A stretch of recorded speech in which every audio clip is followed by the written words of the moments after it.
I am so excited all the way from the other coast. My friend, Tommy Rodriguez here, CEO, founder of Automation Empire.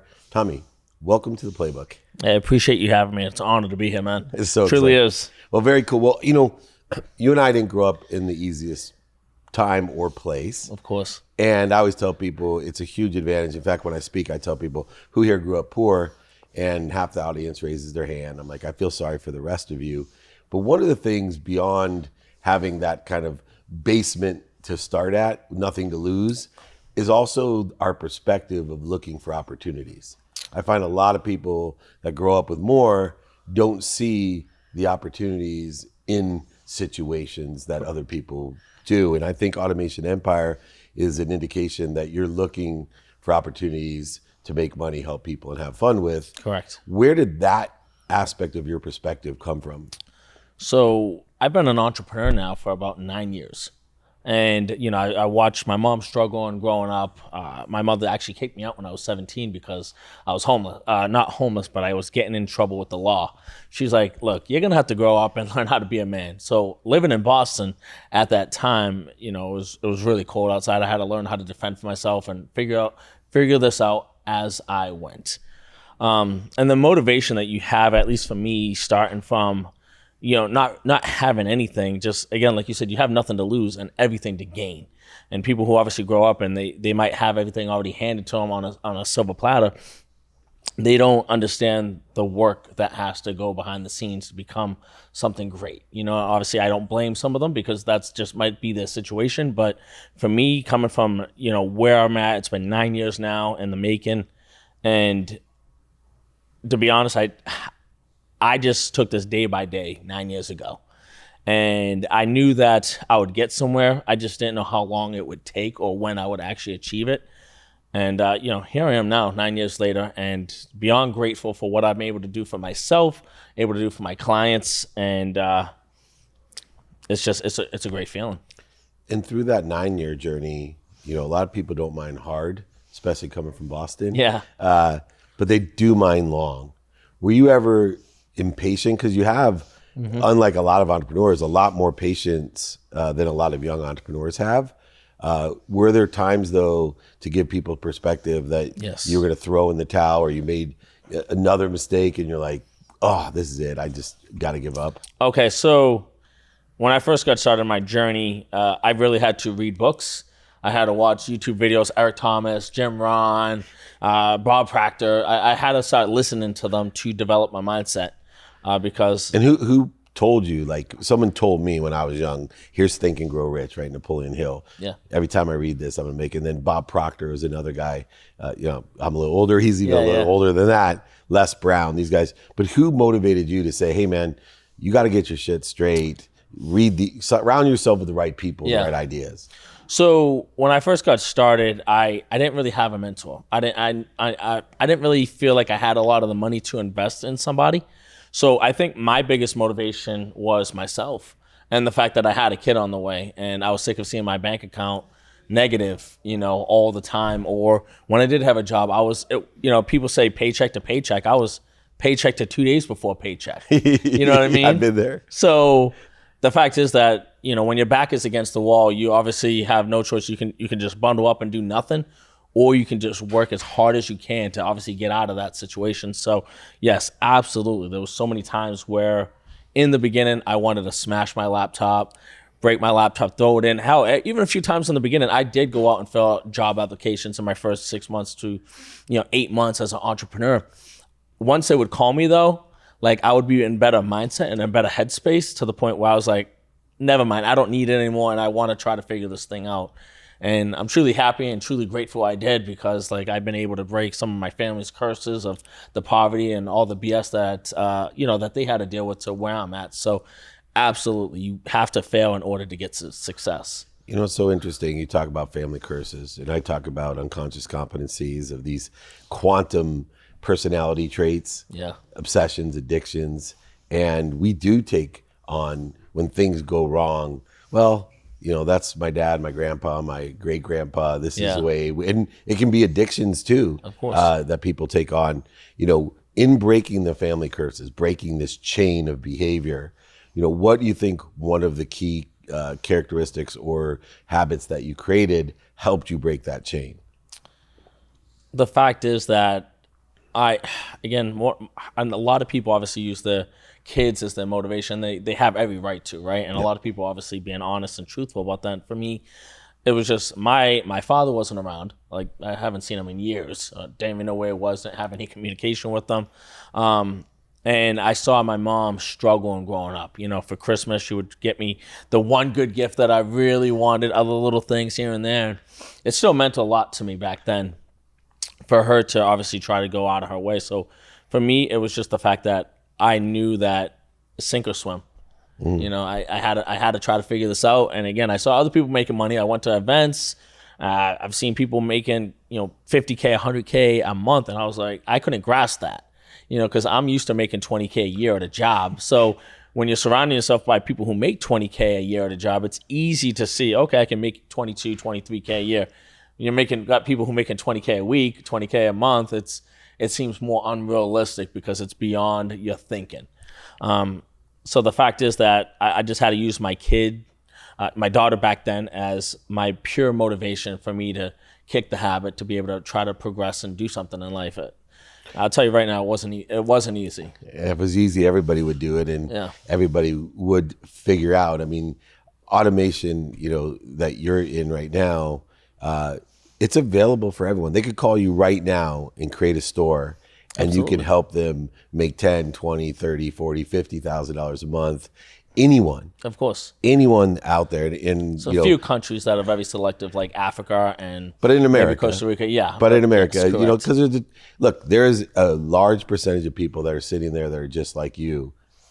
They're sitting there at a job that they hate, or a job they just lost, or a job they don't want, and going, well, I want to be like Tommy, and the only thing that's stopping them is reaching out to you to teach them the directions to get to where you are today. I have a quick question though. With the success that you've had, how has your relationship with your mom changed? I feel like it's a catch-22, right? Because my mom has seen the level of success, and just even a year, 2 years ago, I bought her a brand new car. She was, driving some beat up clunker that literally broke down every single aspect. So I went out, I just bought a new car, I paid cash for it. It was one of her dream cars. She didn't want a Ferrari, she didn't want a Lamborghini or Rolls Royce, she didn't want that, right? My mom, My mom was like, I love Subaru Foresters, and living in Boston, it's a good car for up there, especially for what my mom wanted. So I went, gave that solution, bought her a brand new car, surprised her. And still to this day, I try to help my mom out as much as I can, while still letting my mom, even for 9 years, I tried to also put my mom in a situation, not just trying to provide for her, right? But in the sense of trying to put her on my entrepreneur journey. I wanted her to not only see it, but I wanted to try to involve her. Like, hey, look, I can do this, you can do it. I can try to, give you the steps and do things that I've been doing and whatnot. Of course, my mom didn't take the actions to do it, right? But because it was foreign to her too. So right. I'm not mad at her for that. But, me and her still talk, and everything seems, I would say, better. I think she is happy that, what I'm doing for me and my family, right? I think she's always telling me like how, what's the word? Like basically congratulate me for being a good provider for me and my family and trying to do what I can to, for them. And you should be congratulated. Now, automation empire. Let's get to the nitty gritty. Okay. So here you are, surrounding yourself with the right people, the right ideas, trying to figure it out, but it's still hard. Absolutely. Right? You're not making, 6 months into it, you're not making a ton of money. You're figuring it out. You're making mistakes. Sometimes you want to quit. Sometimes you don't. Absolutely. Where's the turning point where you realize, okay, and maybe you could describe what automation empire is by telling the story of how you got exposed to it and what you do today. Okay, so first when I got started as an entrepreneur, I discovered CPA marketing, cost per acquisition, right? Basically driving traffic to offers, trying to make money, kind of like a glorified affiliate, right? Yeah. Shortly, 4 or 5 months later, I was exposed to a multi-level marketing company, Empower Network. I don't know if you know that company. Yeah, I do. It's not around anymore, but I got involved in that, and I invested money. I took out loans. I bought all their services and packages, and to be honest, I had success for about 18, 20 months before things got complicated within the company. And then I got out And it still felt like a job though to me, because now I was dependent on a downline and people to do this, and that just felt like I had a boss, right?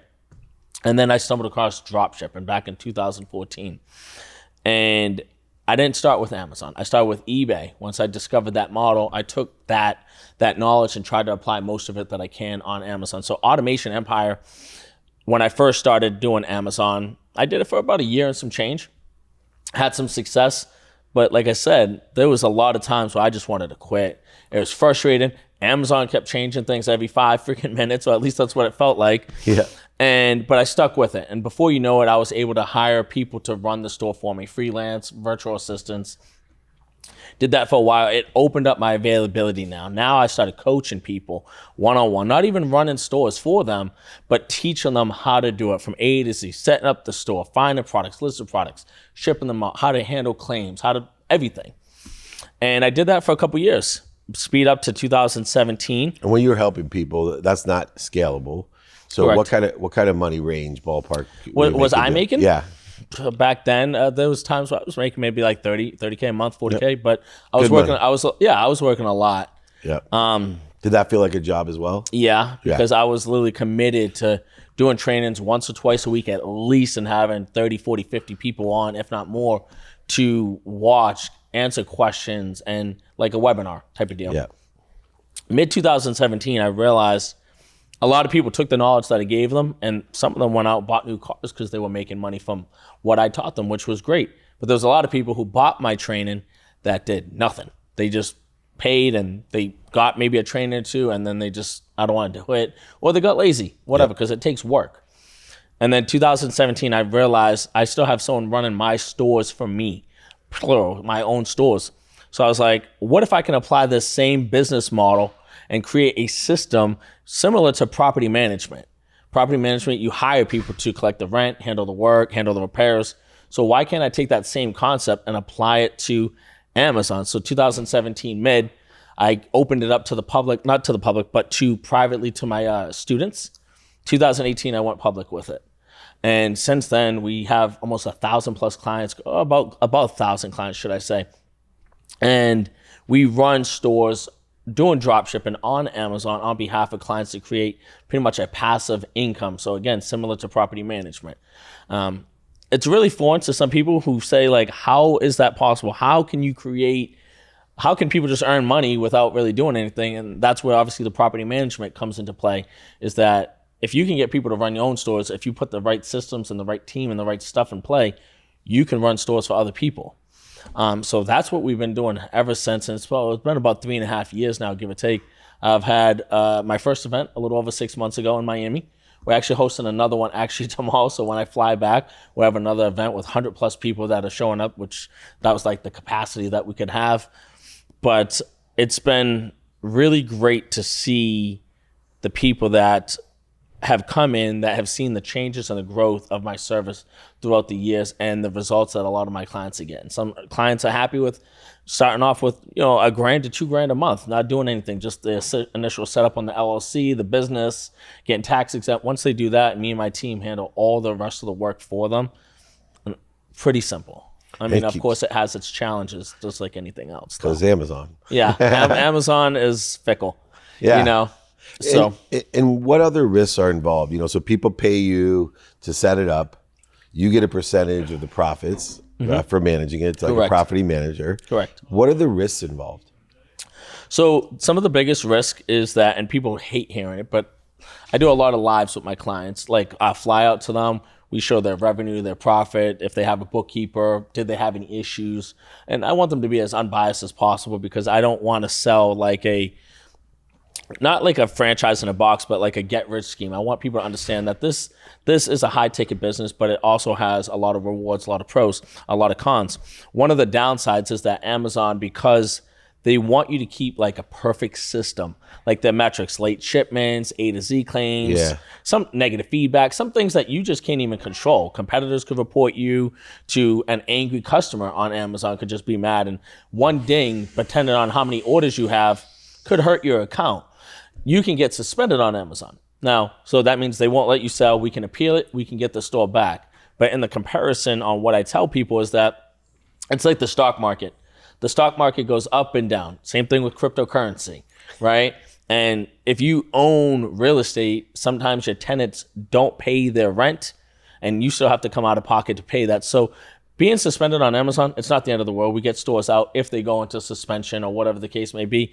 But that is one of the downsides. People hate hearing that. But if I'm being transparent, I always normally am. It's just to make sure that people know going into this, from watching my videos to reading the contract, to know what to expect, the good, the bad, and the ugly. Because last thing I want to do is sell something to someone on my marketing team or whatever, and they say, oh, I didn't know that, or I didn't watch your videos. And I want to just be as transparent as we can be. Set the expectation. And people that come to this event that's sold out, do they pay to come to the event? No. So you're educating them at the event to see who might be interested in creating a store? The people actually at the event, it's more like a client appreciation. So it's clients of mine, but they're more than welcome to bring their spouse, people who might be interested in the service or whatnot. Usually it's just clients because they get to hear the news, the updates, what we're doing, and everything like that. Again, more like an appreciation, just to show like I'm paying this out of my own pocket so that you guys can come here and we can network, we can talk, we can mastermind, and keep figuring out how to get to the next levels. So speaking of which, last question. Go ahead. You always have such a great open mind. And I can see that you're a very abundant person. You want to help people and make, my motto, make a lot of money, help a lot of people, and have a lot of fun. Absolutely. That's why you and I are aligned. What's next, do you think? What's the next thing? We went from drop shipping to the automation empire in, these stores. What do you think the big next thing that you'll be teaching is? Or running any other services. We have some other platforms that we want to eventually incorporate, like Walmart automation, Facebook automation. There are other things that we have. But for the last 8-9 months, like the team that I was using from 2015 to run my stores, they were in Bangladesh. So they've done a great job. We've had great results. The biggest problem that I had with them was we had no control because they were not employees. So when you have no employees, you don't have as much control. So the last 8-9 months, I had a connection with a guy in Bogota, Colombia, back in 2016. I stayed in touch, and because of that, to this day, 8-9 months ago, we started establishing a company in Bogota, Colombia. So now, instead, we shifted from having virtual assistants to now actually in-house employees. They wear my shirts, the pens, the laptops. I actually own the building. I own the office. So we are just trying to set up the infrastructure so that, one, we again have more control, and two, that we're setting up for any other e-commerce platform that we eventually want to potentially run on behalf of our clients. I do other things as well. I own a cryotherapy business as well, so I'm big on that. I work out quite a bit. I'm invested heavily in cryptocurrency, have quite a bit of money in real estate as well. So I like to diversify my portfolio. And like you said, make money, have fun, help others. The best way I tell people is, a doctor took an oath to help people, but he still wants to get paid for his time, right? Yep. It's the same thing with my service, that even though I can just do this without clients, it's nice to be able to still help clients and be able to put money in their pocket, because when COVID hit last year, if anything, my business got bigger and bigger because now more people were shopping online, and we got to help more clients. More clients were losing their jobs and stuff like that, and they were already a client. And because of the income that they were making with my service, they basically were able to now still be able to provide, pay their bills, and do the stuff that they need to do with their family. Yeah, you are giving in a variety of different ways. And, that's where the paradigm shift for myself happened, right? I used to think I would have to give to get. Yeah. And I actually get so I can give. And the more that we receive, the more we're able to help other people. And you're doing such a great job by being in the forefront of not just the technology, but also in commerce. Yeah. It's, to me, understanding automation empire. It's the cutting edge of commerce to empower people that have literally nothing, that can make millions and millions of dollars with your help, your situational knowledge, and your partnership. Of course. Appreciate everything that you do. Tommy Rodriguez, CEO, founder of Automation Empire.